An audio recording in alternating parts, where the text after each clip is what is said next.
ఇది on button, ఇది heater button, ఇది ఫ్యాన్ బటన్. ఈ మిషన్ ఈ స్విచ్ ప్రెస్ చేసిన ఆటోమేటిక్ అన్ని సిస్టమ్ ఆఫ్ అయిపోతుంది. తర్వాత మీరు దీన్ని ట్విస్ట్ చేసిన మాత్రము మీకు ఇది అవుతుంది. ఇది స్పీడ్ కంట్రోల్. నేను తక్కువ చేసింది మీకు తక్కువ అవుతుంది, ఎక్కువ చేసిన స్పీడ్ అవుతుంది. సో ఇది ఈ మిషన్ వచ్చి మీకు వెనకాల చూస్తాము. ఈ మిషన్ సేమే మీకు ఇప్పుడు చూడండి.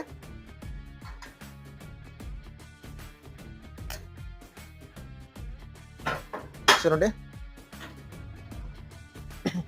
ఇక్కడ లెఫ్ట్ నుంచి మీకు రైట్ అవుతుంది. సేమ్ మీకు డిట్టో ఏమైనా అన్నీ ఉన్నాయి. ఇదికి రివర్స్ టైప్లో మిర్రరింగ్ టైప్లో ఉంటుంది మీకు. చూడండి ఇంకా మీకు కనపడాలంతా. ఇప్పుడు చూడండి బాటిల్ ఇక్కడ పెడతాను, రైట్ లెఫ్ట్ పోతాయా, అదే బాటిల్ని వచ్చి మీకు ఇలా పెడతాను, లెఫ్ట్ రైట్ వచ్చింది. సో అంతే డిఫరెంట్ మీకు మనీ అన్ని